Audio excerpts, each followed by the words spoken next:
to the public, the general fund is made up of revenues that include property taxes, shared revenues from the state, and other fees that the local government implement. It supports the general administration, the board, the legal, planning, engineering, police, fire, buildings, sanitation, and parks. Oops. Oh dear.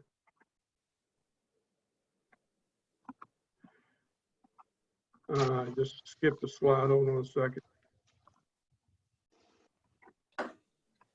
There we go. Highlights from the general fund. We had to remove from the budget a 2.5% pay increase, which is the normal that the town has been able to do. And the value of that was a little less than $32,000. We also eliminated consulting support for writing the UDO. We had to eliminate a position in Public Works, patrol officer, and an inspector in the engineering department. We also would like to have included $10,000 for website redesign. I think that's an important step in communicating with the public. Also became clear when I got here that it's been a long time since the town did a pay study, and the personnel policy needs to be rewritten, and we weren't able to fund that. Police department also reduced some of its costs in its budget, and they're listed there. Also, I would point out that in planning and development budget, we prorated the town engineer's position, the stormwater technician position, and the park planner, the salaries based upon when we think we'll be able to bring them on board, so we save some money there too. We would have also liked to, we had a request from the board to look at the electronic agenda management system. The software and the tablets for the first year is a little over $22,000. That's contemplating that we would need 12 tablets, and the software I believe is around $5,000. The next item that was not included was Archive Social. Not many people know that the town should be able to collect any discussions that happen on social media that pertains to town business if we get a public information request. And this service archives all of that social media, and if we get a request, they would provide it. So I'll go to the next part of the highlights. General fund, we did not project a tax increase. We fortunately didn't have any increase for our health insurance. We're proposing to reduce the health insurance stipend from 90% to 65%. The Pittsburgh Fire Department budget increased by 6.4%, but that doesn't include the new truck. That won't hit until next year's budget. We included 3 police cars. The Main Street request went up 10% over its amended budget last year, and the amended budget included the capital outlay that we had. And the only reason that we point this out is I wanted to make sure the board realized that we did not review the Main Street budget. We simply had passed that through as requested. We also saw a significant increase in sanitation services that went up 15.4%.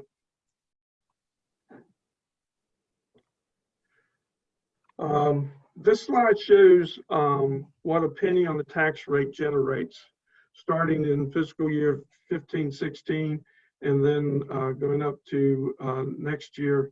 And next year, we're projecting that a penny will generate $60,432. Also, we recommended a sanitation fee increase. As you recall, those costs went up 15%. The base rate would go up from $185 a year to $195 a year, a $10 increase. And you can compare the fees from fiscal year 1920 to 2021. They're broken down by the level, the type of service that they have. We also added an additional fee for when we were required to review the commercial site plan a fourth time. Also, although it's in an ordinance, we didn't have it in the fee schedule, infrastructure fees in lieu of building them. So those are two new fees that we added. This is the general fund as split up in a pie to the amount of expenditures. As you can easily see, police, fire, and public works take up a big hunk of the budget, as well as sanitation and administration. Enterprise funds, we get revenues from water and wastewater charges. No taxes go towards the enterprise fund. This covers the cost of administration, maintenance of water and wastewater treatment, maintenance of water and wastewater distribution and collection systems, and debt service. The enterprise funds considered to operate like a business, so it is self-supporting.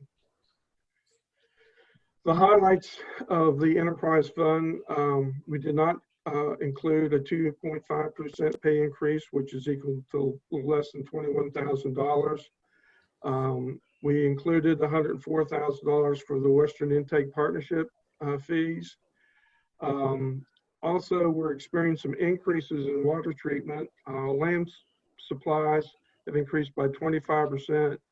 Chemical supplies increased about 16%. And lab testing has increased about a third. There were no capital projects included in the water treatment plants. In public utilities, we do have capital outlay in both annual capital outlay and also the continuation of projects in the CIP. The water and sewer rate, we're recommending an increase of 2.5%. The average monthly bill of $60 would increase to $61.50. And you can see the fees there for 2021 based upon the size of the meters. The board asked us to look at deposits in the utility fund. So we're going away from commercial accounts and residential accounts and charging a deposit based upon the size of the meter. And the noticeable thing is that the cost should go down considerably for smaller users. We also are proposing that we refund the deposits if they experience 12 months without paying any late payments. And the idea there is that when they do that, they can request the town to refund their deposit, or they can just leave the deposit there to pay their last bill. And also a pie showing the expenditures in the enterprise fund. Water treatment is the biggest expenditure, followed by public utility maintenance, and then wastewater treatment plant and administration. The debt service is only 4%, which is really good, but that will change in the future. In closing, the budget needs to be approved by July 30th, 2020.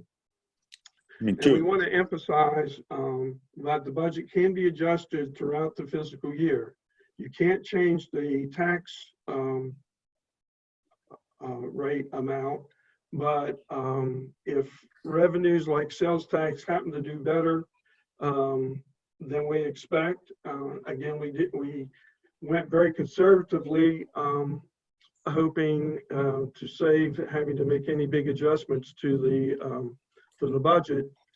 And we're expecting, as I said earlier, June 14th to get April's sales tax. So that should help us a lot to know if we can adjust the sales tax in any given fashion. So I'd be glad to answer, Heather and I would be glad to answer any questions you might have. Do you want me to go out of the presentation?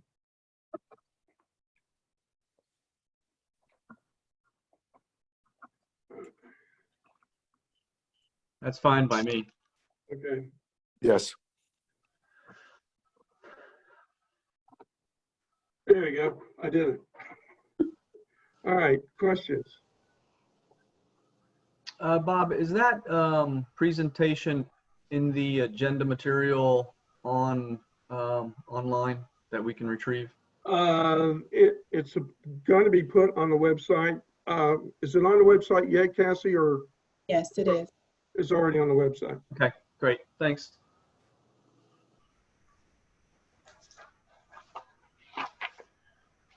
Well, I can start with a comment that I had seen that we were transferring some funds from our capital projects to our enterprise fund, and you know, it was a good amount of money, and I believe I've got the answer that it is probably in pursuit of I&I issues.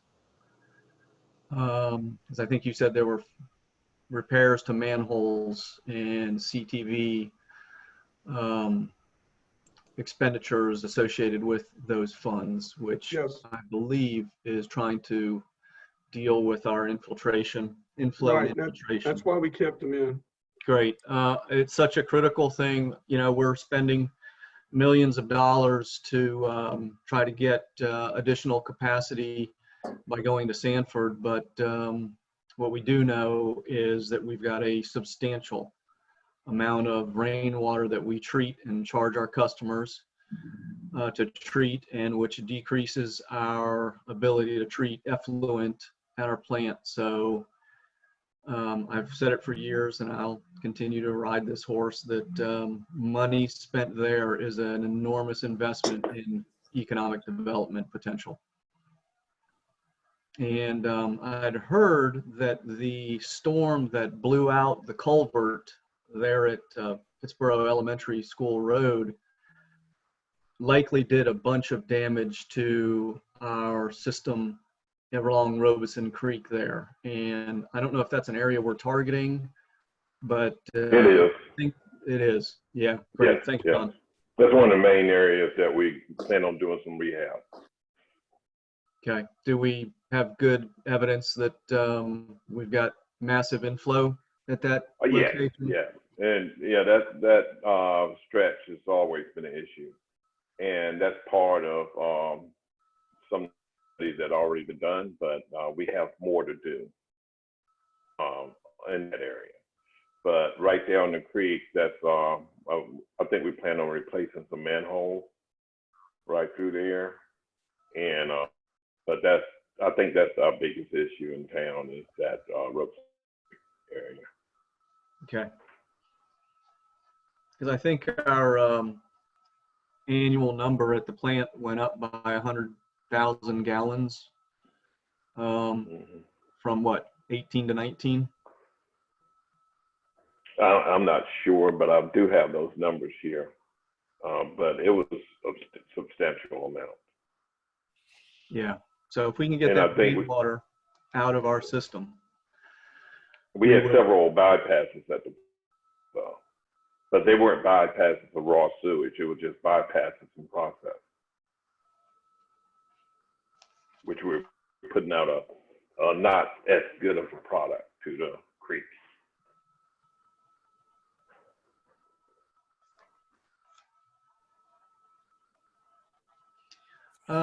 Another note that in your printed report, Bob, under the enterprise fund expenditures, water treatment plant, it says water production is increasing. That sounds like revenue should be increasing, or is it conceivably saying that we are losing more water in our distribution network? Heather, can you help me out on that one, or John? Well, I mean, Adam was the one that told me that he has been increasing the water, the amount of water that he's been treating. But so far, we have not seen a significant increase, down the line in terms of what we're billing to customers. Yeah. So when he says that he's increasing treatment, I'm not sure. He didn't give me a percent, how much approximately that he is increasing. But additionally, his increased expenses are related to the additional amount. Like, he is using more chemicals than he previously was using. They're switching up the type of chemicals, and John probably can maybe speak to this a little bit better, but they're switching up the type of chemicals that they're using. So that is increasing our chemical costs, for the water plant. Yeah, I can imagine many issues associated with chemical supplies going up in price. Just that the increase in water production caught my eye, because I know years and years ago, we were told that probably upwards of 20 to 25% of our water that we made was never showing up as used in our accounting systems. And so it's not unusual for a system to leak and to lose water that way. Or, of course, we've got a lot of hydrant blow off that we do to keep water quality Right. fresh in town. So that takes up a fair amount, but it also seemed like we were just losing water in the system. And again, if we've got leaky pipes, if we can find ways to fix that. That was pre 15501 water line replacement. Those numbers that you're probably talking about. We replaced the line on 15501 since we did that project in Hillsborough Street. We don't use as much water as we used to. We had a bunch of branches on, and once we got Rural Water Association in to do help with some water audit, and most of the water that we were losing was from branches of that 15501 Hillsborough Street line. So we don't lose as much as we used to, and we don't flush as much as we used to either. We used to flush like crazy, but we don't do it nearly as we used to, because water usage is Chapel Ridge is like killing us, and so we've got a lot of different water in different areas. Do you have any new estimate of the volume that we are not seeing returned in revenue? No, I've been discussing that with Adam. We probably need to do a good water loss study. We got companies out there that would do that for free for us, or would help us for free on that study. So this is something that we probably can get done without spending a lot of money. But you want to get really technical, you will have to spend some money. But Rural Water Association will do it, and there's a couple of groups like the Rural Water Association that will come in and help us do the water audit. Well, and it's a lot of software let us use or give us. So that's something we really do need to concentrate on. It would be good. I think we knew we had a pretty substantial problem some years ago. So if we think we have fixed it or, reduced it, it'd be helpful to understand how much, because, that was a very expensive project, the Hillsborough line. And if it has dividends in additional collection of revenue, that's just another way to describe the investment. So that'd be helpful, I think.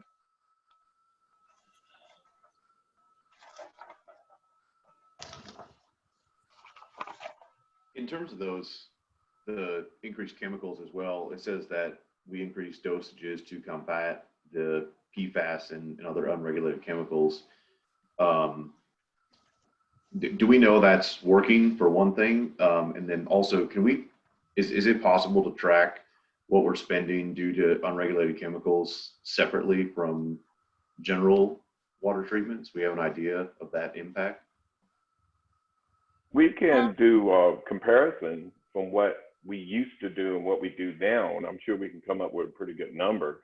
Adam's pretty good about keeping up with how much he uses and how much it takes for sellability. I mean, stuff that he's using is probably for flocculation and getting the water and the molecules to combine so they can settle out. And so that's what he used most of his chemicals for. Get it settled out, and it pulls some of the unregulated compounds out with it. So, and that's before he goes to, you know, and everything. So he keeps a good record of how much he used. So we can definitely get that. We can probably get that number if you want us to present that to you. That wouldn't be an issue at all. Yeah, I think just in general, if we could track it separately, because I think it would be the lab supplies, lab testing, chemicals. I think there'd be a bucket for regular and a bucket, if we could separate. I don't know how well we could. And we are tracking the pilot study funds separately from Sure. everything else. Mm-hmm.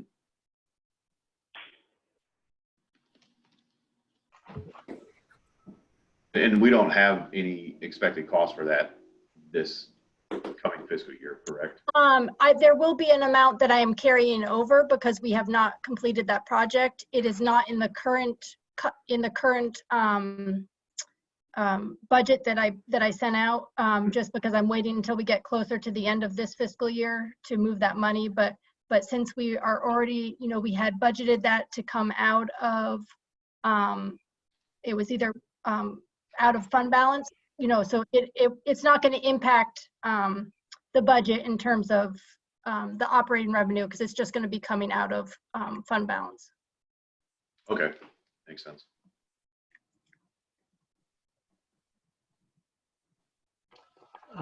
The new fee, infrastructure fees in lieu, what are we allowing to be paid in fee in lieu of?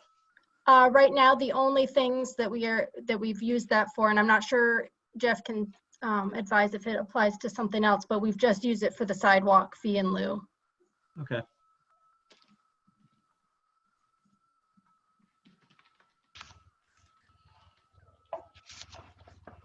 That's the only one that I'm aware that we've used it for and would use it for in the future. Got it. Quick question on back to water, bulk water sales. It wasn't clear to me in the written report whether or not that is I understood that's mainly referring to the sales of when a customer sets up a hydrant meter, but does that mean that we're charging 105 per 10,000 gallons at that hydrant in the back of the town hall? Yes. If somebody comes to town hall and they want to, we keep track of, they have to fill out like an account information, and we bill them, we invoice them for those payments. Plus a $25 service fee per time they hook up to the Yes. hydrant. Okay. Yeah. Thank you. Do we know how that compares to others? I mean, for what it costs us to treat water, that seems like it's a low cost to get that water. Do we know what other municipalities are doing? The last time I checked, it was right in line with other municipalities. As a matter of fact, you got some that's higher and some that's lower. I was talking to a water user, a guy that would, I forget the name of the company, but he has a big truck and he always get his water from Cary or Wassa because they got bigger hydrants and he can get water at a cheaper rate. But he said, you know, sometimes it's not going to him to drive that far, so he'll get, but it's right in line with what everyone else. More than likely, we're based on someone else anyway when we first came up with them. Yes, we did. I mean, we looked at other municipalities to get the rate that we're charging. I mean, the bigger issue that we have is that we have, you know, people that will tap onto a meter somewhere in town take water. And unless we're informed of it or unless we catch them doing it, we really don't have any there's no repercussions. And we don't have a way of stopping them. If they hook onto the hydrant, they can, if they're not locked, so. Right. In general, they should only be doing that at town hall. Is that correct? Correct, yes, or they they rent a hydrant meter from us. Okay, but it should always have a meter. It should never be connected without a meter. Yeah, okay. I guess an example of that is some of these reports that I've heard from Powell Place. Yes, There's a water bandit who's been identified up there. yes, but unfortunately, unless we get either pictures and license plate and, other information, we can't do much about it.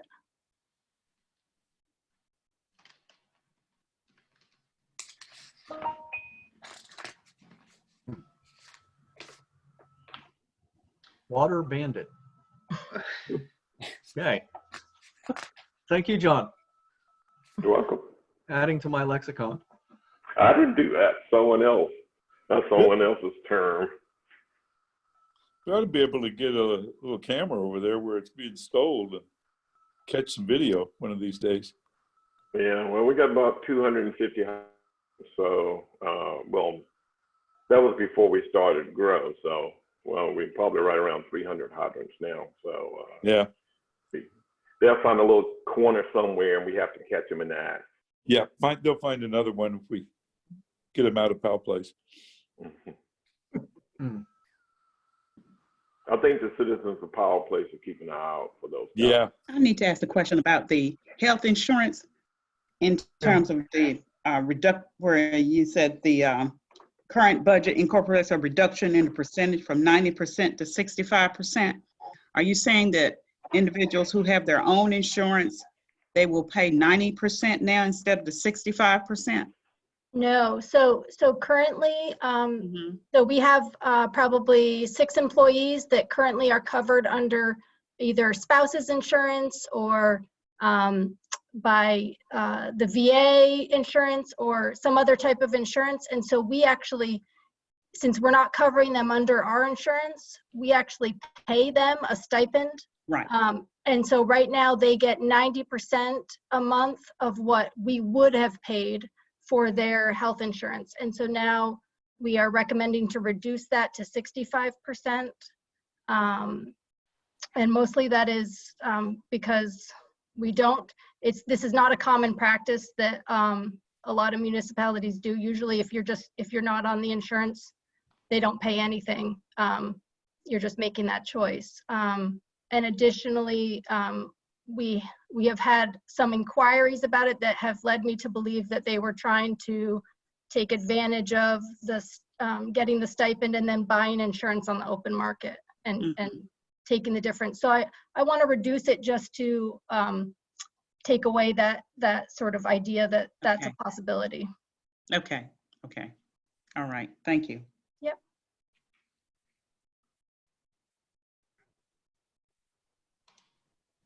So in terms of not proposing any raises for any employees, are other municipalities doing that as well? I mean, I'm concerned that we don't do that. And I know, I think we heard during the retreat that most of our pay is lower than everywhere else anyway. And so I'm concerned just in general about not providing that raise, but also about losing people to other municipalities who already pay more and may still be doing raises. Right. So it's a very mixed bag. The county is not doing raises. And I have not actually done a poll of the surrounding municipalities around us, but in my finance officer's email, at group that we have, it is very mixed. There are municipalities not doing raises. There are some doing a very small raise. And so it just depends. It's not something that I wanted to cut, but that was in order to balance it. And I mean, again, if we adjust the revenues after I get the sales tax you know, the updated sales tax information in a week and a half, you know, that can always be added back. I mean, that's just something to think about. You kind of have to prioritize the items that we've had to cut right now, and then we can decide how we want to apply that. I did speak with the town manager of Siler City, and they are giving pay increases to their employees. With this year on the Owasso board is not giving pay increases to the Owasso employees. Okay. And I think too, I know we also cut the pay study, but I think the pay study would show that we pay low overall, and then not giving raises. I'm just concerned about that in general. And I think it was also mentioned like the pay plan in general and what we do for that. So I just think it's a risk overall of saving some money and then spending that retraining employees, losing good employees, you know, all along there. And along that same line, it seems like training and travel was cut in all the departments as well, pretty heavily. And I think yes, and part of the reason for that was that we statistically do not spend what we have budgeted in those categories. And additionally, just with the upcoming, with everything with COVID-19, you know, traveling and training is restricted. So a lot more of our training stuff is online, and therefore we're not having to spend quite as much. Okay, so we don't, in that case, we don't expect an actual reduction in training. It's correct. More reduction in the cost of training or possibility of training. Okay. Yes. Okay, that's good. Because I know in some cases too, pay is also based on increased training. And so I want to make sure we're not doing a double whammy of saying you're not getting a raise and you can't earn a raise by training. Correct. So in the budget, it still is left in. So we have positions that can earn raises by getting additional certifications. Those increases are in the budget as we gave you. What we had to eliminate was the 2.5% that was cost of living increase that was given to everybody. Okay, good to know. Thank you. Yep. So as the year goes on and revenues adjust and expenditures adjust, and if in fact revenues do exceed our projections and we are interested in providing raises, can we do it retroactively? And if so, does that increase the tax burden on the town and the employee by doing it retroactively? I mean, as far as I'm aware, no, it would not, because it's the percentage is the same no matter if you get it. It shouldn't change your tax basis for calculating your tax, and it wouldn't be interpreted as a bonus necessarily. No, because we would be reporting it as regular. Yes. It's a little more paperwork for us on the backside to go back and calculate that retroactively, but we can do it. Yeah. Okay. And I would hope that we can figure out a way through the year to still be able to reward employees that are doing way beyond the average or doing their superior performances. So. Yeah, we don't, I don't know if Bob wants to address that, but we don't currently have a structured review. Merit raise. A structured review and raise, we've never had that here. It's not part of our policy, and that may be something that we need to, in redoing the personnel policy, that may be something that would need to happen. We have discussed merit raises in the past, but it never came any further than discussion, because I brought that up years ago. We used to have a merit raise system, and we did evaluations and got merit raises. That was back in the Clinton Bryant and Gene Brooks and that group. Yeah, I would add that, the personnel study would be real important to bring your pay up to market level and redo the personnel policy, because personnel policy is a lot out of date. As part of that policy, initiate a merit program.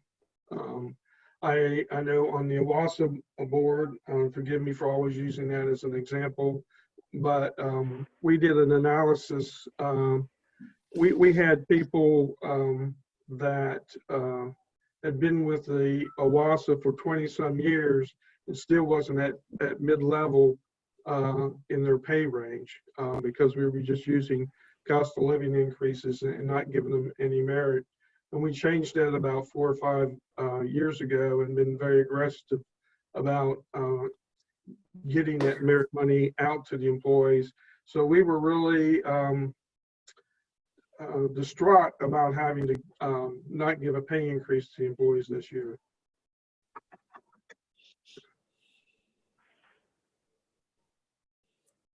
Yes, that also concerns me, not being able to increase pay, because we have very good employees. And I just Yes. hate that we cannot increase their pay, and they're very loyal employees. So I just hate that. And hopefully we can go retroactive and see if we can increase, maybe hopefully later on, once we see how things are going financially in reference to monies coming in and everything. Hopefully we can go and revisit that and increase the wages. Now, my next concern actually is the Main Street program. And I am in favor of the Main Street program. However, I am not in favor of increasing that to $85,000. As I said, I do support the Main Street program, but I cannot support an increase of $85,000. Thank you, Commissioner Baldwin. I appreciate you raising that concern. I would echo a similar concern. After I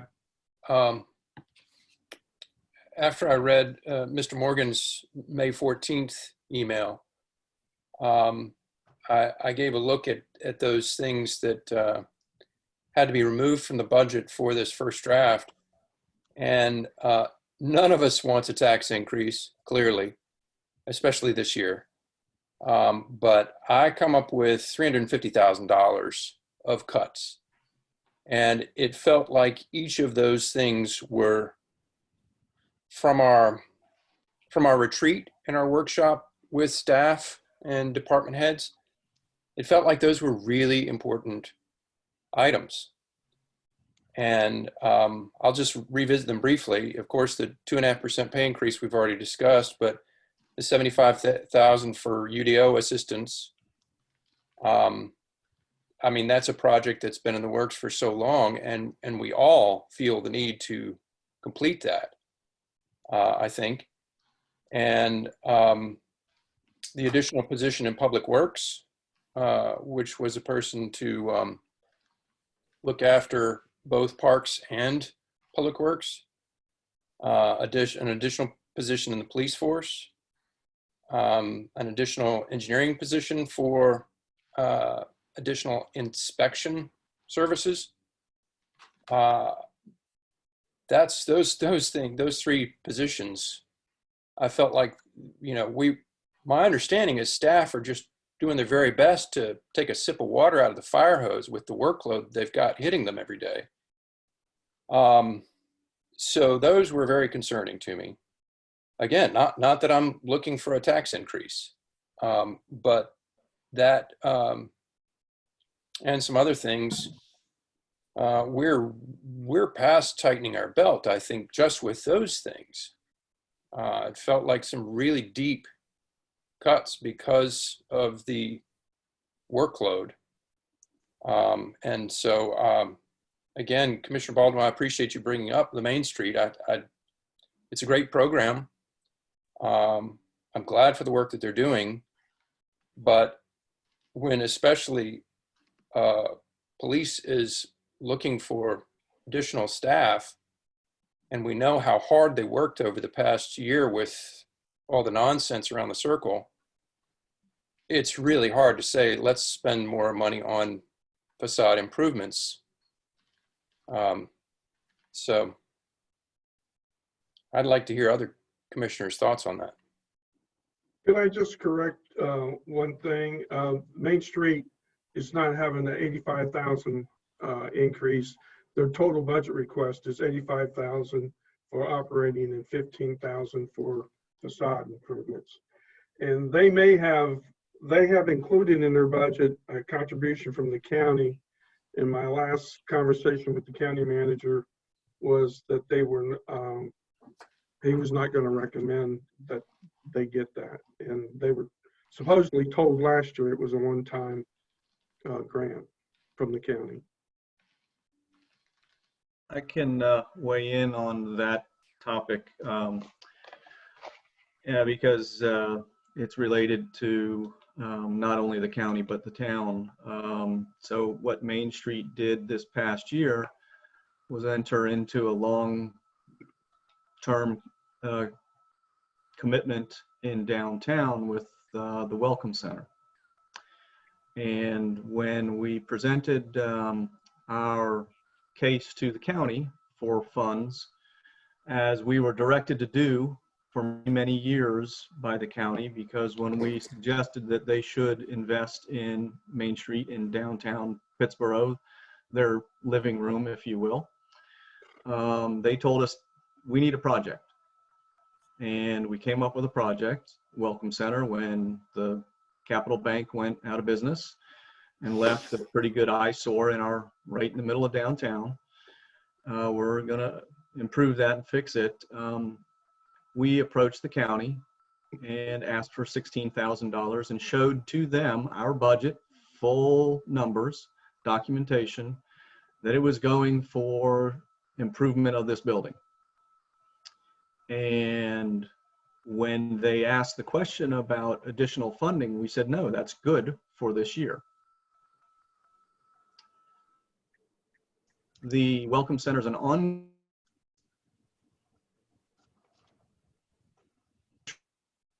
interest, and I'm sorry, I probably broke up there. I saw a lot of frozen faces. But the Welcome Center is an ongoing operation, and it is named the Pittsboro Chatham County Welcome Center. And it is Chatham County centric. We are coordinating with businesses in Siler City and Goldston. We are trying to make it a county-wide facility. We will headquarter our offices there.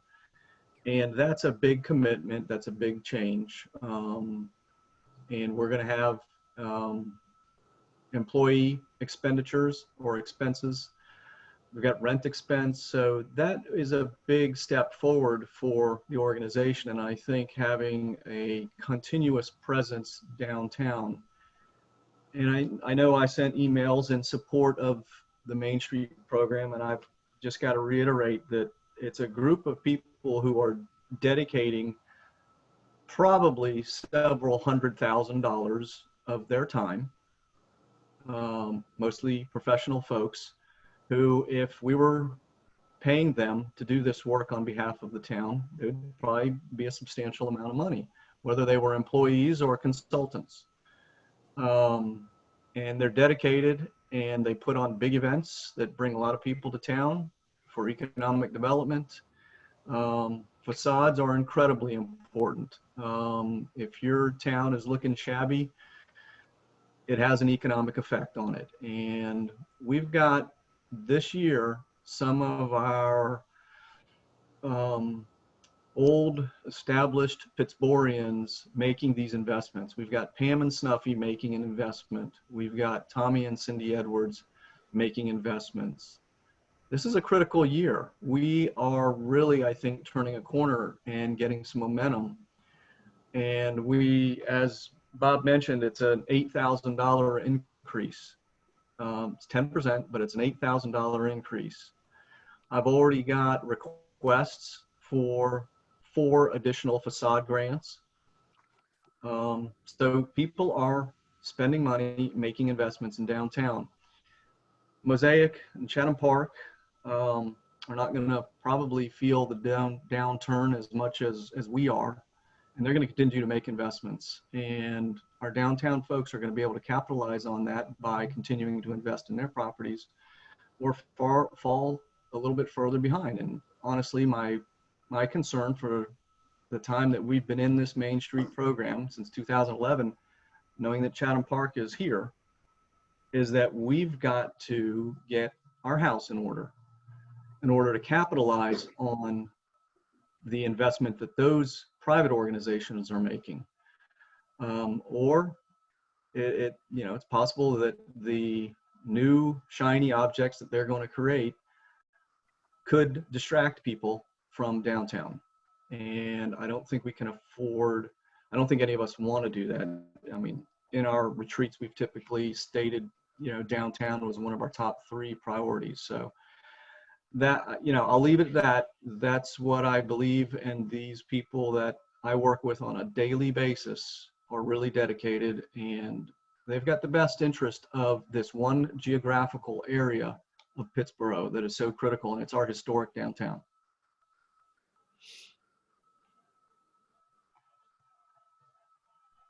Thank you, Michael. I'll echo the same as Pam. I feel our need right now is with some employee salaries. When you don't, I think that's going to put bad morale to our employees.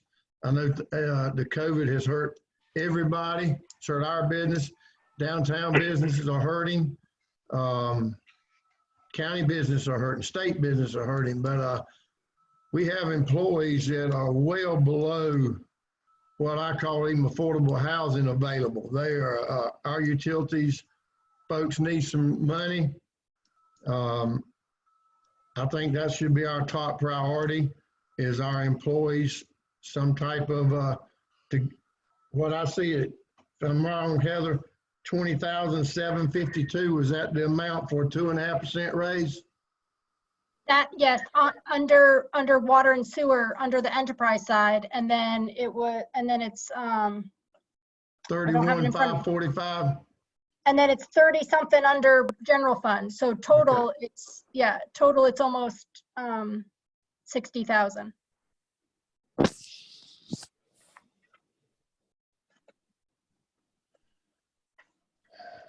I hate that. I know this is difficult times, but I hate to lose valuable people that we have in our town that get up during the night and get trees out of the roads, dig up busted water lines. And when I mean that, that's also the police department out there with them directing traffic. I do have a little problem with the Main Street monies that are spent. It seems like we have a couple of line items that are doubled here. I'm not an accountant or nothing by no means, but seems like we've got center operations, legal fees, financial fees, office supplies, and then we got over here on the front page, program fundings, and it just goes on and on and on. And I'm not even, I thought, Michael, that we were supposed to get a printout every quarter for the Main Street, and I can't even remember the last time we got one. Well, it's my understanding that Doug Emmons is meeting with Heather monthly to go over the numbers, and that that was at the direction of former manager Grusbeck. Right. Currently, we're not meeting, but I am getting the information monthly on the financials. So, Okay, the town does not own that building. And I know we've rented several buildings before in the past, but we're doing a lot of renovations on the outside, which concerns me greatly. What's going on with that? Is the landlord, is he taking any of that off to rent, loan, anything like that? Are we just putting that money on the side of the building? No, it's part of the facade grant program, so it's a matching investment with the owner.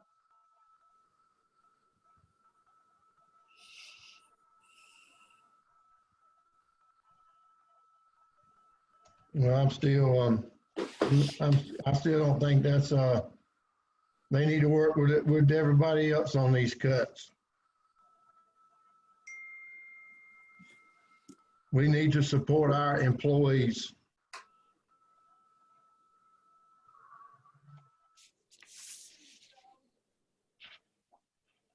Michael, can you explain, there's two line items, one 15,000 for economic vitality and one 86,000 for programming costs.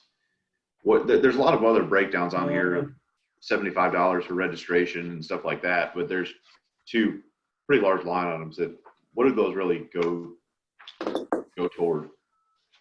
Well, the 87 is a total of the operating costs of the Welcome Center. So it's rent, it's utilities, it's employees, it's insurance, it's everything that goes into running an office building. That's the programming cost of 85,998 at the very bottom. The second page. That is, okay.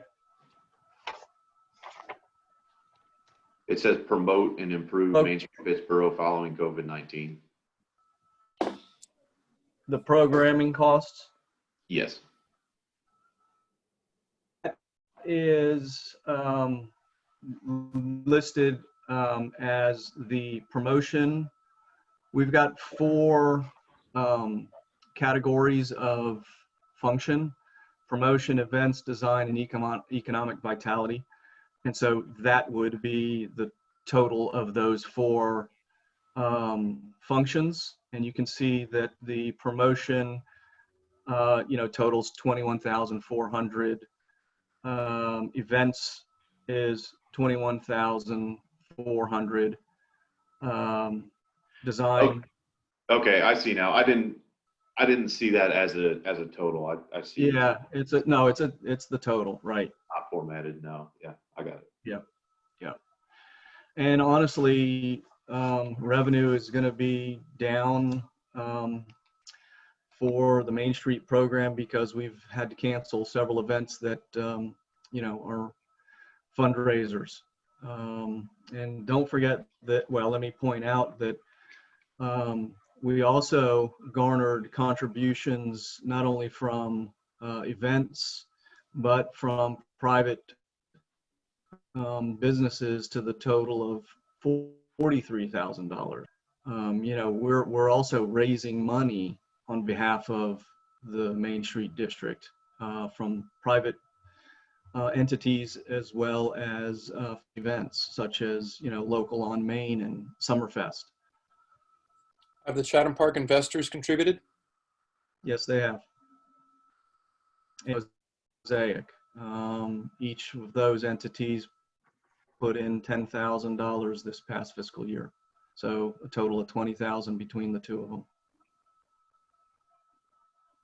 Yeah, they are making, they have said on many occasions that they are here to support downtown Pittsboro and to be a part of Pittsboro. And, I was really happy that when we asked them for some money, they agreed. We've had donations from the beverage district. We've had donations from local restaurants. It's been a myriad of interests that have supported the program. Yeah. And the Dine on Main Street event last year raised a significant amount of money. Yeah, I did. One thing I would chime in and say that this coming year, beginning in July, going forward, assuming that we're coming out of COVID, is going to be a difficult time to start to rebuild and start to regain what we've lost during this COVID period. And I think it's maybe as important as it has been in the time that I've been around for downtown to be a really high priority project. If we start to decline and then that decline starts to accelerate with what's going on just to the north, we could find ourselves very quickly in a spiral that I don't think anybody that's been around Pittsburgh for very long would like to see. It's a very worthy program, and I'm very pleased with the work they've done. None of us doubt their commitment, their dedication, and the tremendous amount of enthusiasm and energy that they bring to the work. At least I don't think any of us on this board would doubt that. The challenge is that we're cutting things that are really, really necessary. And I would be concerned and would like to hear from staff, for example, about the engineering position for inspections. That feels really important to me, because my understanding is that we're looking at inspection of infrastructure that's going in, being built, whether we inspect it or not, and the costs of mistakes there could be borne by town. And well, Mr. Jones, I see you went off mute. You want to take a stab at it? Thank you, John. Thank you. Yeah, so I know when Elizabeth was here, she and I discussed over the year leading into budget season, the opportunity for the town to bring on an additional inspector, because we could foresee lots of construction going on, Chatham Park and Mosaic, and the need to have more than one person. Our current inspector is Jeff Harris. We're going to have so many projects under construction that we're afraid, Elizabeth was afraid at the time, that he would be overwhelmed with the amount of inspections that would be asked of him to do in a single day within a single week. And we didn't want to miss anything in this critical area of getting, infrastructure in the ground or road work or anything like that. So we had thought that that this position could be covered by inspection fees that we are now collecting at a pretty good rate on these projects. Generally, per linear foot of infrastructure going in or being installed or paved, it's about $1.50 per linear foot. I believe the proposed budget has the same fee for inspections. So we kind of thought that this was going to be a position that could sort of be sustained by fees, and that it really wouldn't be much off of the other operations of the town and or her department. This was all pre-COVID discussions, obviously, and having a funding source of fees, inspection fees, and being able to utilize those fees throughout the department and throughout development.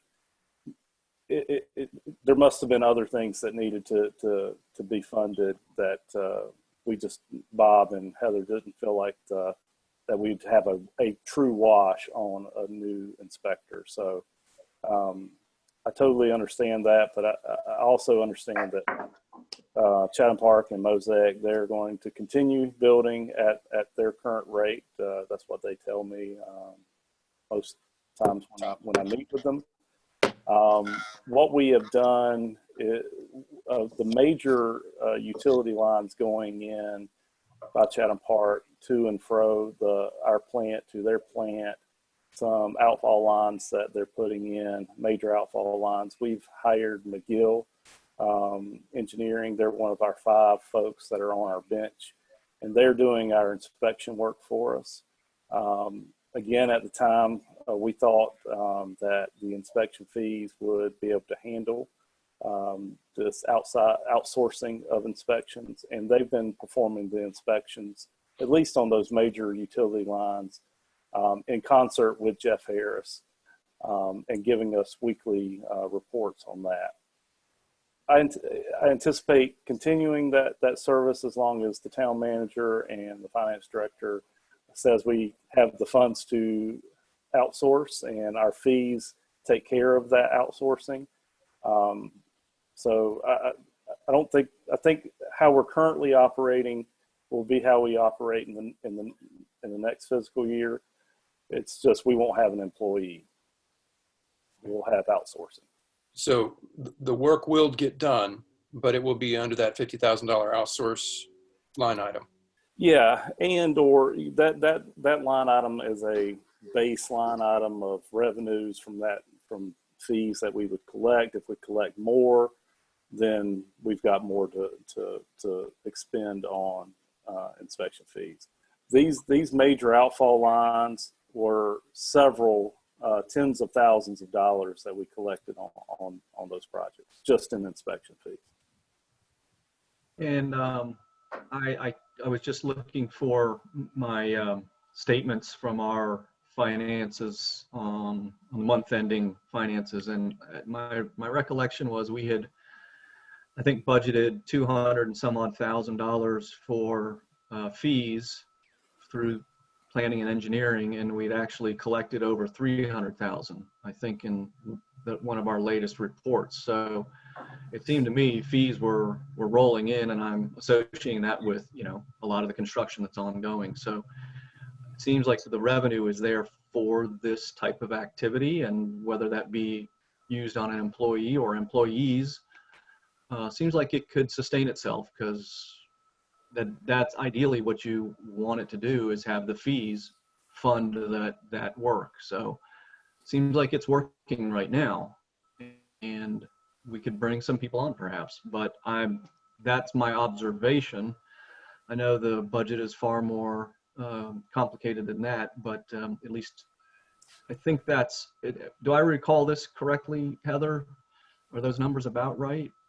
Yes, for the current fiscal year, yes, Yeah. we are above our estimates on collecting those fees. It's something that is very hard to project, because it just depends on the types of projects that are coming in and getting approved, and when we're collecting, you know, those fees. So for the upcoming fiscal year, you know, Jeff, he did estimates on the revenues, and that's currently what we have in our budget. And I know that it's hard to project exactly when some of those big projects are going to come in and pay, you know, and at what stage in the fiscal year they're going to be paying those fees, and how much those fees are going to be. So I know that's why I think this year we had some projects that we might not, I'm not sure if we had some projects that came in this year either earlier or on paying those fees.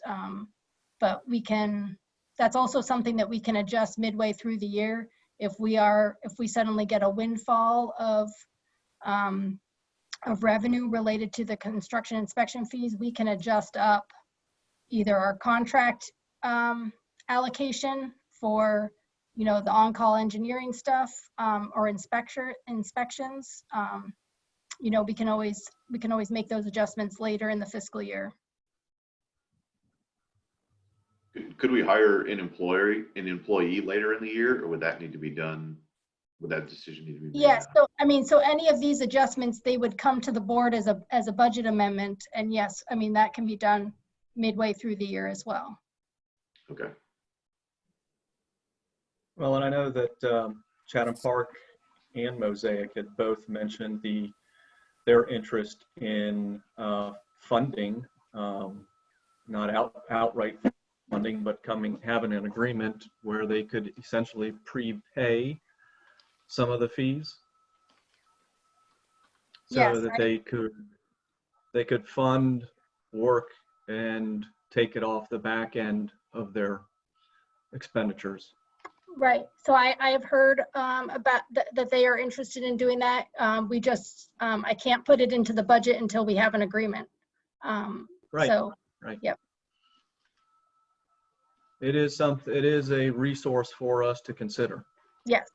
Yep.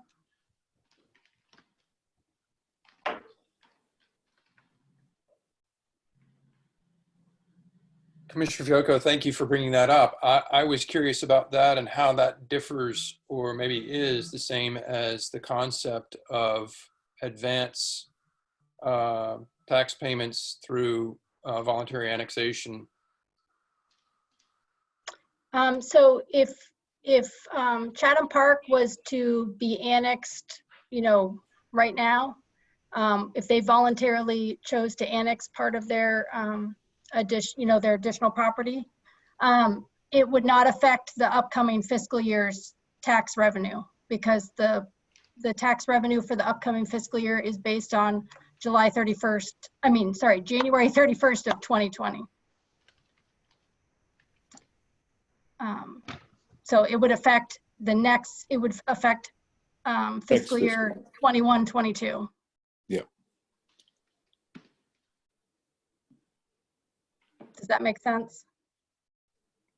I apologize, I was interrupted. So this is, if Chatham Park wanted to voluntarily annex their property today, that would not affect the revenue for this upcoming budget. It would affect the revenue for the next budget after that. right. Yep. Okay. You have to plug it in two places. I don't have two places on my computer. In general, when we're talking about potentially doing things later in the year, do we have any type of prioritization of what that would be when we would potentially go to add back things later, or any suggestion from staff on that of the cuts that have been made? We can certainly do that. We have not done that as yet, but I would prefer having a discussion with the department heads to put that together. But that wouldn't be a problem to do that. Okay. And then another item I noticed that was cut, it seemed like in all the departments and conditions, was equipment maintenance, building maintenance, tank maintenance, just maintenance in general throughout. And that's another concern of mine, that we're kind of kicking the can down the road for a higher cost later if we're not maintaining things to the level that we are now. Okay. I believe that what you're noticing is that we actually, so in the current fiscal year, those line items were actually increased because of like one-time projects. And so the reason that you're seeing a decrease in the upcoming fiscal year is that they're now going back down to what they were before. If you see one that is not that case, let me know, and I can look into the reason behind that. Okay, let me look. I don't think it's the case in every case. So we had, I know for like tank maintenance, in this fiscal year, we had, additional funds budgeted for, painting and cleaning the tanks, which we don't do every year. So that's why it went back down in the upcoming fiscal year. Okay.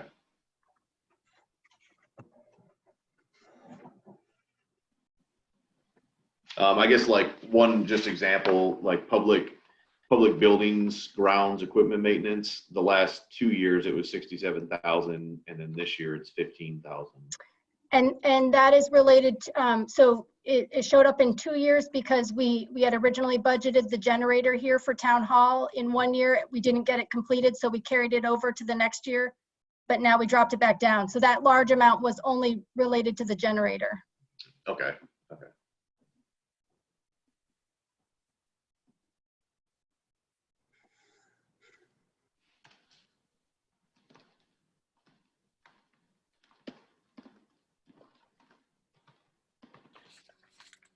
Heather, thank you so much for your responsiveness to all these questions. Sounds like you're batting 100 here. In the one of the statements, it said that you had made projections that were more conservative than those shared by the League of Municipalities, and you've shared that in public sessions. Can you help characterize maybe how conservative? Is there a percentage difference? Yes. Okay. Yep.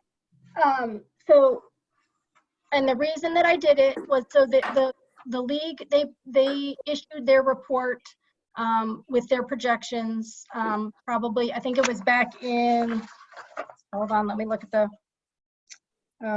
of course, there's not a date on here. It was, I think it was right at the end of March. Yeah. Right.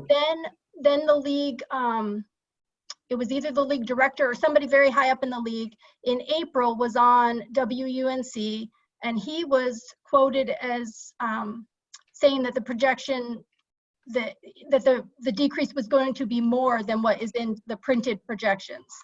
I reached out to one of the authors of the projections, and they advised that they weren't going to redo the league's projection report. And really, this is something that is very individual for municipalities and counties. The projection, it can vary depending on the makeup of the businesses in the municipality or county.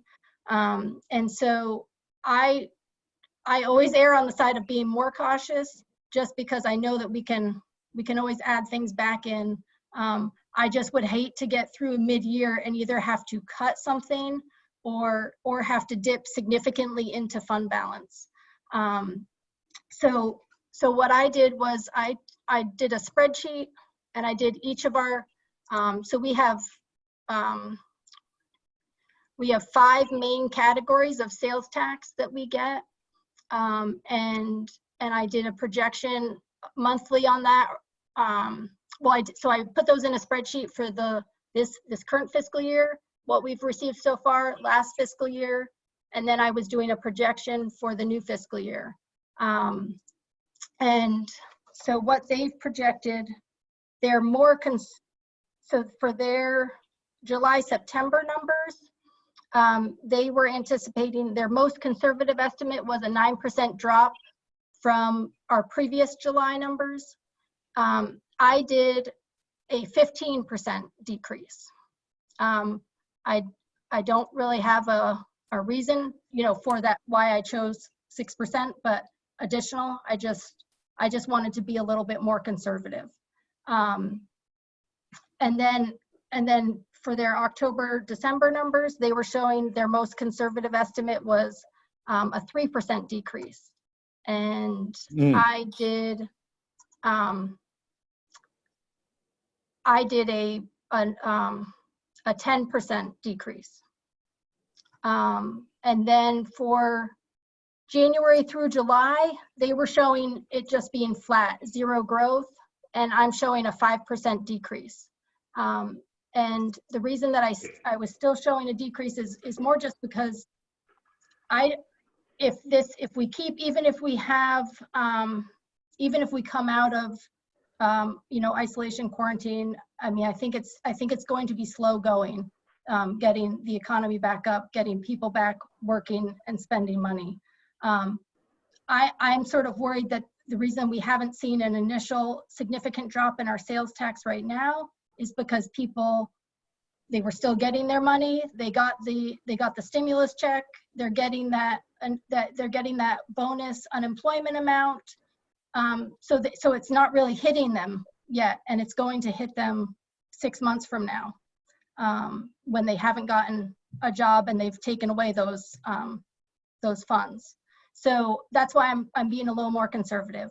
When we get the numbers on the 14th of June, and I'll have a whole month of April sales tax revenue, which is a whole month that we were shut down essentially. I think that's going to give me a much better idea of how much it's impacting us here in Pittsboro. And then I can adjust the estimates. So it may be that we will have some leeway to add some of these things back in without dipping into fund balance that you want to before June 30th. But obviously we will have our meeting on June 22nd, and I'll have an updated budget for you there with whatever numbers that I'm recommending. Heather, I have one question. Yep. The fund balance, could we not take the pay raises out of the fund balance? The 60,000 out of the fund balance? You I mean, you that's can. for the emergency Yes. fund, correct? Yeah. Yes, Yeah. you can. You can. We just being in my position, I tend to recommend that we do not do operating expenses out of fund balance. I like to leave fund balance for those one-time expenses that aren't going to keep hitting, that aren't reoccurring every year. So this salary increase is going to be there next year, you know, because you're going to keep increasing the salaries. That's something you pay every year. But yes, if that's what the board wants to do, and if my revised revenue numbers don't leave enough for you to do it without hitting fund balance, the board can decide to hit fund balance for that. If you want to add the pay, if you want to add the 2.5% back in. Okay. So. What is our current fund balance, unrestricted? Okay, so I'm going to, so it is approximately, so it's not something that we have a hard number on. The only time we get a hard number is in the audit. And then it's sort of a, because of the way our revenues expenses are. So I'll tell you what it was as of June 30th of 2019. So our unassigned fund balance, which is the money that we can actually spend for general fund, was 2.6 million on June 30th of 2019. And we have, during this current fiscal year, we have done budget amendments to fund balance of about $260,000. So that would decrease that to 2.4, well, 2.3 and change. So that's on general fund. On the enterprise side, we have, it's about 2.5 million in fund balance. And we have done budget amendments to fund balance on the enterprise side for about 168,000. So there's still about 2.3 and change on the enterprise side. So, I mean, we definitely have the money there. It's just, I never want to recommend that we get in the habit of continually dipping into fund balance. So. Yeah, I certainly agree with that as well. But I think it's probably for exceptional circumstances or rainy days, which has been raining a lot recently, it seems like. So. Right.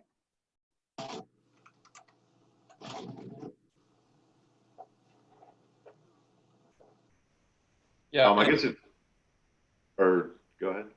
I was just going to echo that healthy fund balances are a really good, commendable thing to have, the discipline to maintain them and to build them.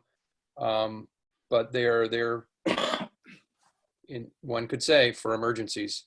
Yeah. And it's tough times right now. So I agree, John. And just as long as we have the discipline that when things get better, we replace it. Mm-hmm. Well, and I would just like to make the observation, Heather, I appreciate your position. You've always trying to work with a crystal ball, and it's never as clear as you want it to be. But I will note that the numbers you had mentioned, like 9% for the league and 15% for Pittsboro, that's pretty substantial divergence from what the league is looking at. And I think it was 3% on one figure, and we're up at 10%. So, it's almost 3 times what the league is doing. And I know that, sometimes we put conservatism on something and we put more conservatism on it, and it then really changes the equation. Say factors of safety, we keep adding factors of safety, you get a bad answer.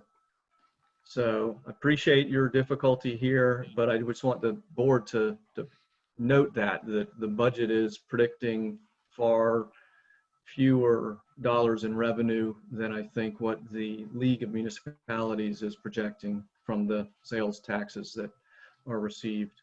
So just bear that in mind. Yeah, yes, and I will be, and like I said, I will be potentially amending that once I get the April numbers, and I can have a better idea of how much we were impacted by the shutdown in April. Yeah. And I would just add, I don't disagree with you, Michael, but it's part of our strategy. We never wanted to get in a place where we had to furlough employees. So we kept the budget tight. And if revenues are better, then the board can amend the budget as we go through the year and add things or subtract things, depending upon their priorities. And the statewide league is making projections in a very different economy than the Pittsboro economy. And so I'm grateful for Heather's approach on this. It does give us, I think, a measure of leeway. For example, I think Chief Shorty, maybe you can speak to this, or Heather. I think that the extraordinary expenditures we had on police protection during the traffic circle nonsense of the past year and a half, did we dip into our fund balance for any of that? Yes, we did. We had to do a budget amendment. Yep, we had to do a budget amendment back in, I believe it was January. We had to allocate an additional $50,000 to the event line. And so, yeah, I'm very grateful for the conservative approach. But your comments are well taken, Commissioner Fiocco. You know, and I always told boards that I worked for before is that this is the town manager's budget that was presented to you. And what we're doing right now is creating a budget that belongs to the board.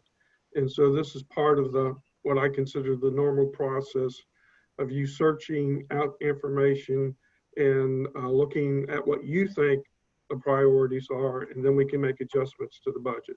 So transferring it from the manager's budget to the board's budget.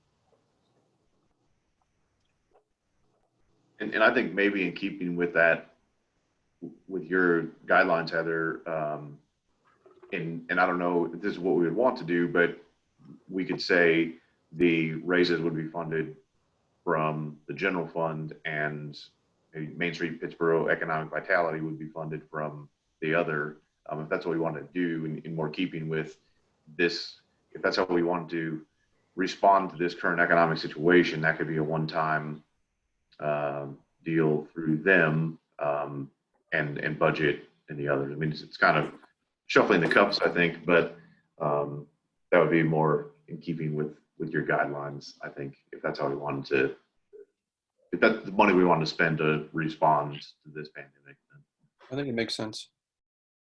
Yeah, and again, it's more of, that's my recommendation, is to not, is to only take stuff out of there if it's a one-time, but obviously the board can approve to take whatever they want out of, within reason. I mean, there are restrictions, but Yeah. you can agree to take out salaries, anything out of the fund balance like that. I like to voice my opinion, my financial opinion on that, and then you guys can do what you want. Whatever we want, right? Okay. And I think ordinarily one would hope that the budget would reflect the retreat that this board went through in terms of planning for the next fiscal year. But these are unique and different times. And I think that Heather and Bob have done a great job of putting this draft together to, and as Bob properly said, now in the period of transitioning to a board budget. And I just want to say that given the circumstances that we had to operate under, that I think the town staff has done a tremendous job. And Mayor, if I might, again, I'd like to appreciate the department heads participating in this meeting tonight and adding to its content, but also their cooperation during the budget process to make this budget happen. Couldn't done it without them, and especially couldn't done it without Heather's help. Yep.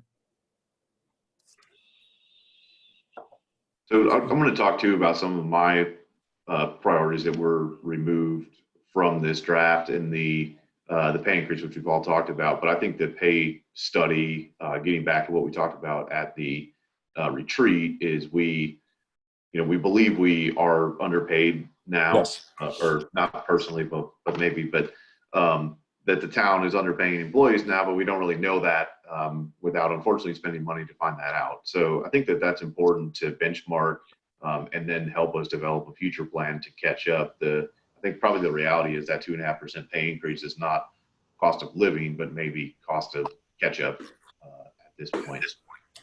And then also, I think also related to staff time and resources is the website redesign and electronic agenda management. I was pushing this before we were conceiving of doing meetings electronically, but obviously we all are now, probably will be for a while. So I think that would just help overall, and particularly what we've been discussing about public affairs and just keeping the public informed in general, and how difficult that is with our current website. Yes. It's difficult to navigate as a member of the public. I think that's money that we really need to invest in, and it will pay dividends in terms of, like I said about Shorty doesn't have to drive to my house, although it's good to see them. It just benefits there, but also benefits for the public actually to be better informed of what's happening. So I would really encourage those to be, and maybe those are fund balance items for one time, but I think those are really important and will, in the end, save a consultant or save Cassie's time to do other things, or whatever that might be. I'll second all of those points, Commissioner Ship. Mayor, if I could, Yes, sir. the Archive Social program that we didn't include it. I really debated about whether to include that or not, because we're required by state law to be able to respond to requests for public information. And if we had to do social media, we don't have the capability to do that. It's more like an insurance policy than anything else. But just want to make it clear to the board that if we get in a situation where somebody wants social media to be included in the records, it's going to be very difficult for us to comply with that. So Bob, I appreciate that in general, but I don't really understand what that means. Is that public employees' comments on social media need to be captured and archived? You can get into a dialogue with the public on like Facebook about an issue, and that becomes part of the public record. You've received the comments from the citizen and you're responding to that comment. And so they could make requests for that type of information. And this is the only service that I know of that addresses that. And when I was with the town of Elon, they didn't have that capability either. And we went ahead and added that because we had some surplus salary money.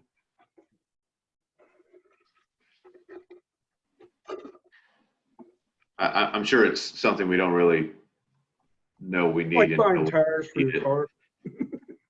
Yeah. Not white walls either.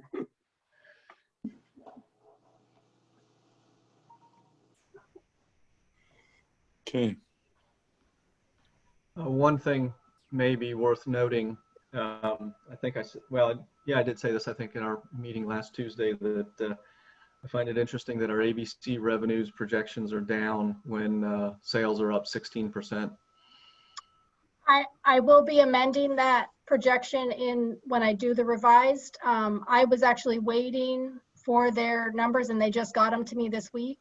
Gotcha. Yeah. And I just wasn't sure how they were going to be impacted by, you know, the shutdown. So Apparently it was impacted. right, I think everybody's drinking more. Yes. Maybe not enough, but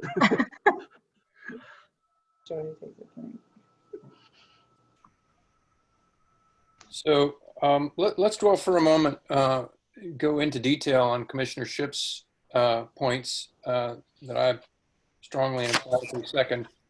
And I'll add to it Manager Morgan's point about Archive Social for public records request. I'm looking at 50,000 for altogether the website redesign, pay study, new personnel policy, and electronic agenda management system. So that's that seems a discrete chunk. What are other commissioners' thoughts on those?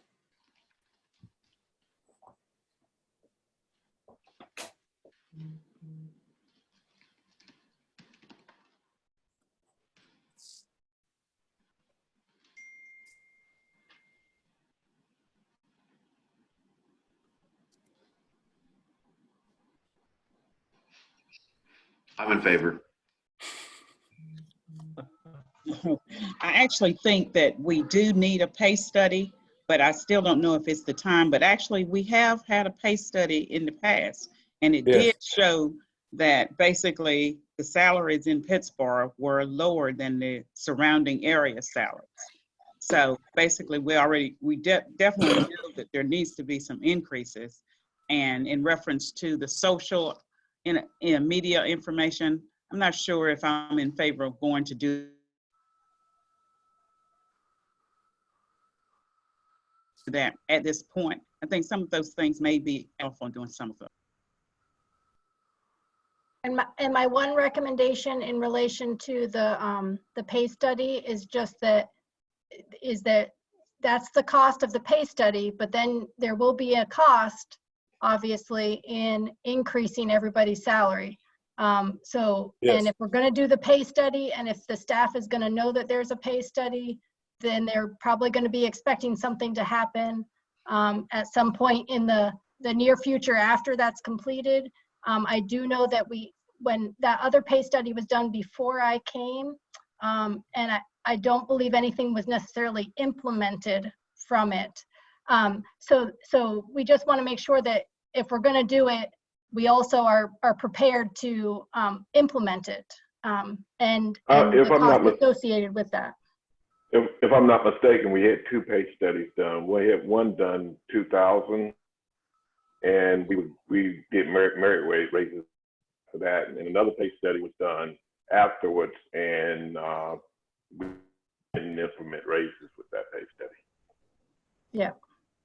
So what I'm looking forward to is the economy recovering and revenues continuing to increase as we really begin to grow.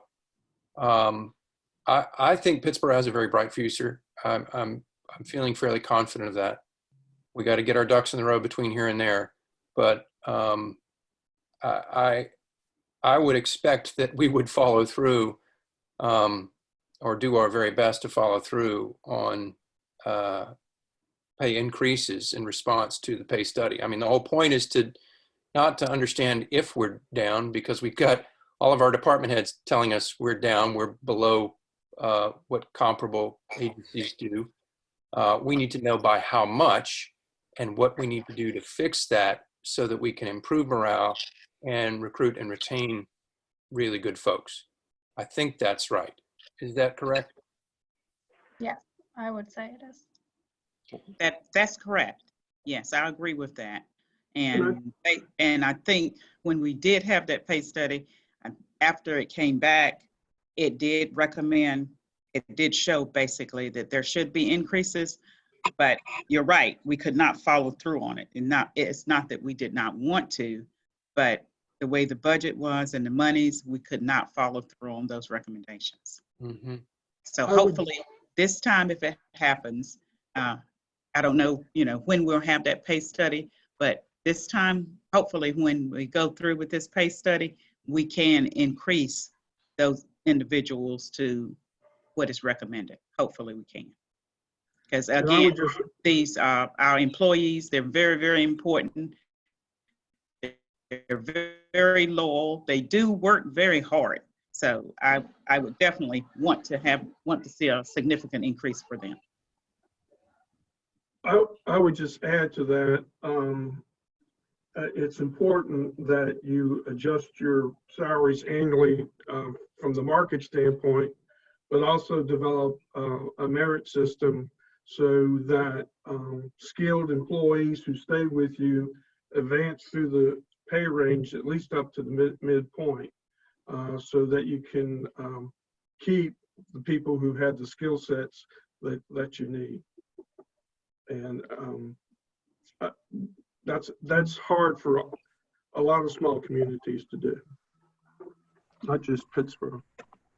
Pam and John, my recollection of the last pay study we did actually resulted in pretty standard, regular pay increases on an annual basis that we did, I think, recognize that we were probably losing people to other localities and that we needed to change. And I think we've been doing, gosh, at least 2.5% every year.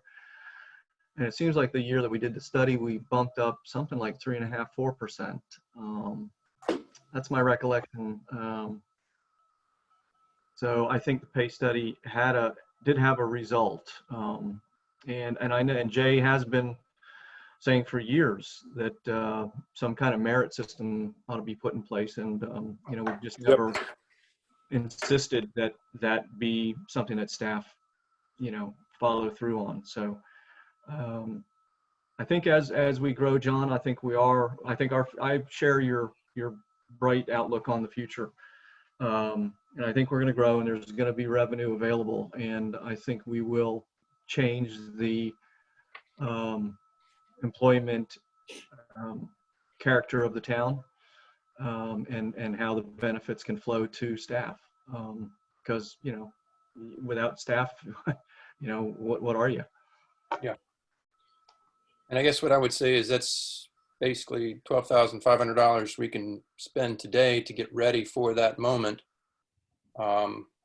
when we will be better equipped to take action to increase morale, boost retention, help people feel appreciated for the merit of their work. Thank you, Commissioner Farrell.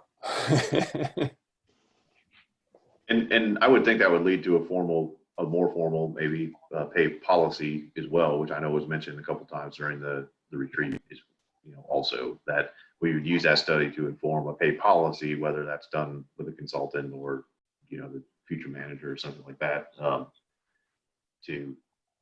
So maybe we don't have to do a study every few years and give raises. That we have a plan to stop getting behind.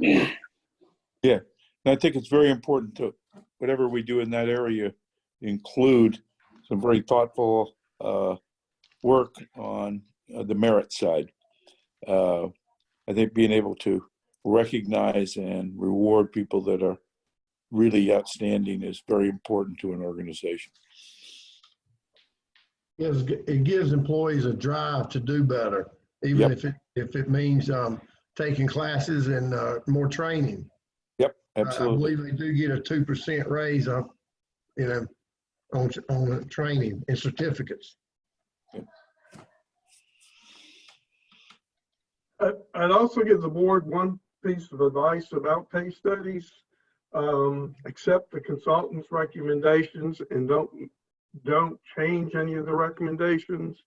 I've experienced that in the past, and it creates havoc throughout the organization. So you hire somebody on the outside to look at it from an unbiased standpoint. So you really don't want to try to fine tune it with certain individuals. So just a word of advice. I've lived through 3 of them, and every time I did it, I said, that's the last one. Thank you for the advice, Bob. I'd rather take the pay study money at the $75,000 for the pay study and add the $60,000 and give employees a 4% raise. Yeah, the pay Wouldn't study, everybody like that? What do you think? pay study's only proposed to be 12,450. I'm sorry, I thought Kyle said 75. Oh, No. no. No. Well, where did I hear that I hope from? not. The UDO. The UDO. I would agree with you on that, yeah. I'm sorry. Just a mere No, I'm 12,000. not perfect like everybody else. Yeah, mere 12,450. I rounded it to 12,500. So then it sounds like we may be coalescing around the pay study and new personnel policy expenditure. Think so. Is there support for that? I'm not in favor of it myself at this time.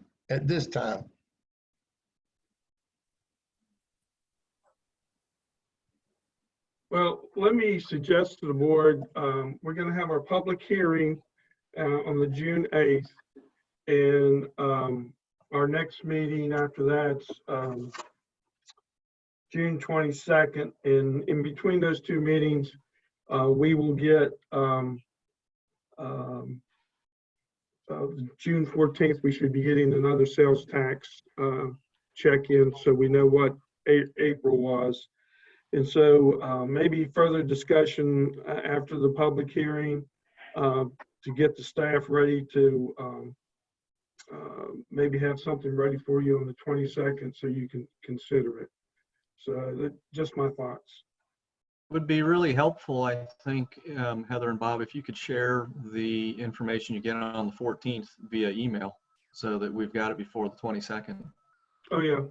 Well, we may, as Heather said, there's a couple revenues that we already know that we want to adjust upward, and depending upon what the 14th looks like, we may adjust the sales tax upward, adjusting all of them. Okay. Because we need to approve it on the 22nd, right? Unless we do another special meeting. Yeah, you'd have to do a special meeting. Yeah, either on the 22nd or a special meeting. Yeah. What you could do is make a final decision on the 22nd, and then the staff prepares an ordinance for you, and you come in for a real short special meeting after that time. Or you can do it all on the 22nd. It's just coming down to the wire, so Yeah. I don't want to push it back too We far. don't want to stress ourselves unnecessarily. But I think the idea, though, of us, we could, if it's necessary to get the right kind of numbers and to get everything done we want to do, it is true that we could do that and just hammer everything out on the 22nd and then have a quick meeting after that would do nothing but approve the ordinance. I mean, it would. Correct. I mean, the ordinance would be prepared and we would just have to formally approve it at that point in time. It'd probably take a few minutes. And the reason I say that is I don't think, I mean, we're sitting here at the date we are, and 22nd is not that far away. And this is such an important thing that I think we ought to take all the time that we have available to us to make sure that we've covered everything and that we've got everybody's pretty satisfied that this is the best way to go. Great. So there's one item on here that we haven't talked about yet that we've all said is a priority, but it doesn't have any funding this year, and that's affordable housing. So, Mayor Nass, is there any, with the state of it, is there a reason for funding, or can funding? I think funding could be deferred for this coming year. I think that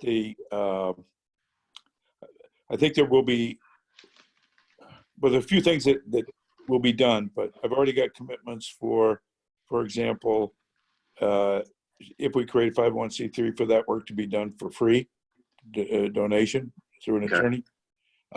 And I think we will get some funding from outside and not from the town.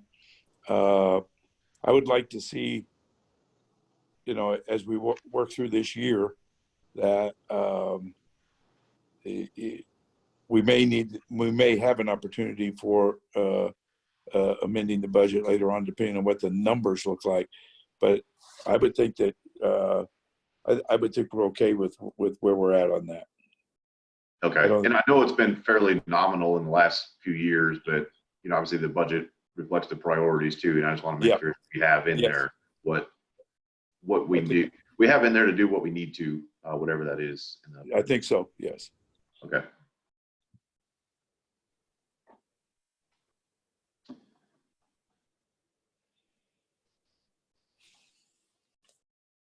Okay. And then on the capital improvement plan as well, the 15501 widening project, isn't that pushing out further than we expected? I think this has it in 21 and 22. I think it's been kicked out even further than that to 23. Okay, I can amend that. Jeff, am I remembering correctly, the 2023?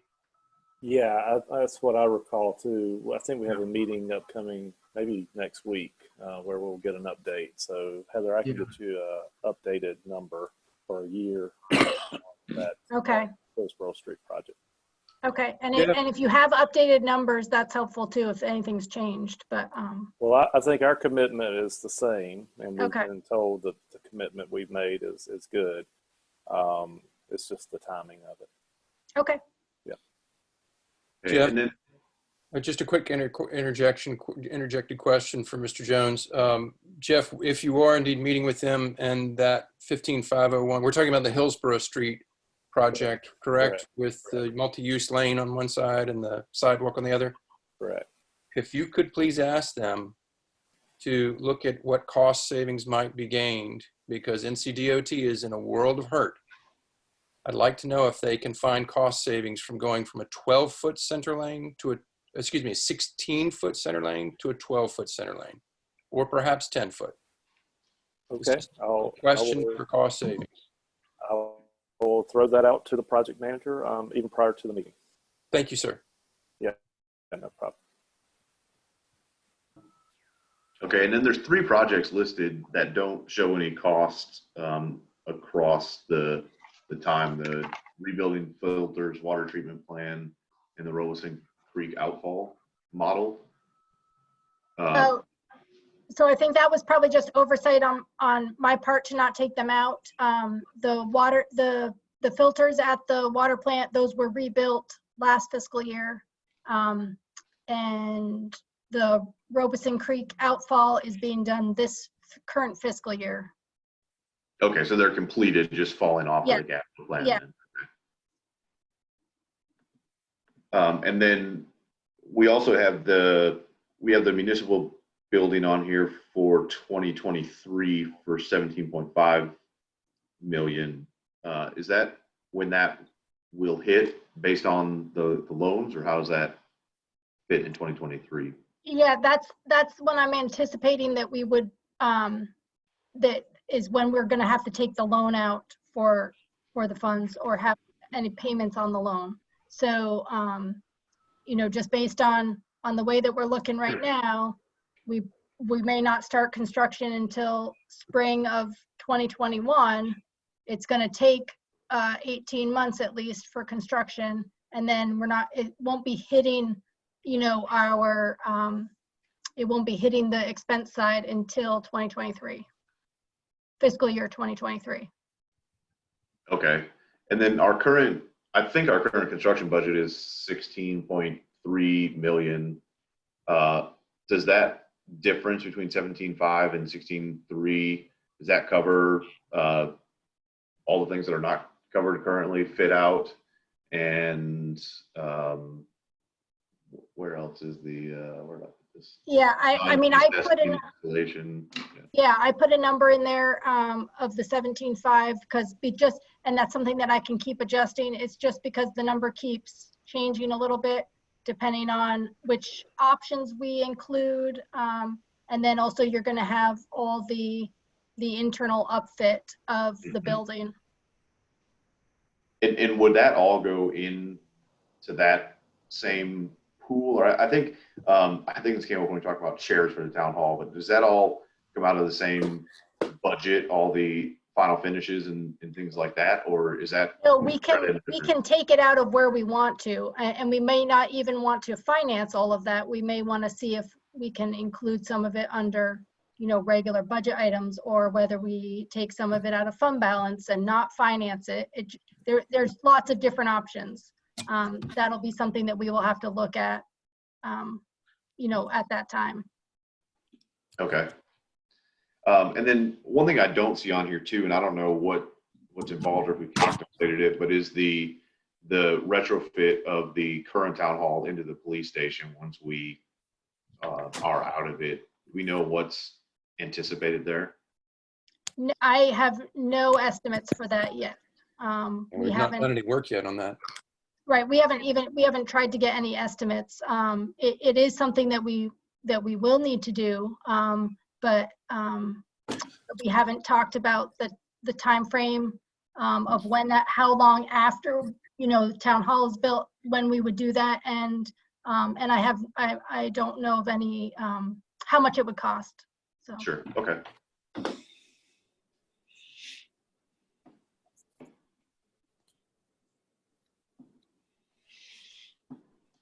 All right, that's all I had on the capital improvement plan.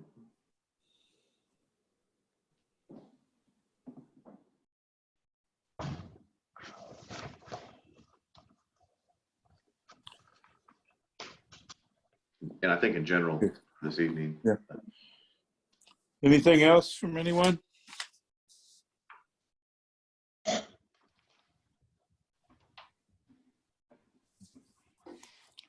If there is no further discussion or wish to further discussion, I would take a motion to adjourn, or if there is more discussion, we can do that. I will make a motion to adjourn and thank Heather for being intimate with this budget and helping us understand the nuance. So appreciate it. Yes. Bob, thank you as well. Absolutely. And all the Is there a department second? heads. I'll Is there second. a second? I'll second, Jim. Okay. I have to poll Commissioner Farrell. Yes, Motion is to adjourn. yes. Commissioner Ship, Aye. Commissioner Fiocco, Hi. Commissioner Baldwin, Aye. Commissioner Bonnet. Aye. We are adjourned, and thank you all so very much. Thank you. all. Thanks, Cheers. Good night, Thank you. everybody. Thank Good you, night. Heather and Bob. Good night. Good night. You're welcome. Thanks, Bob. You're welcome.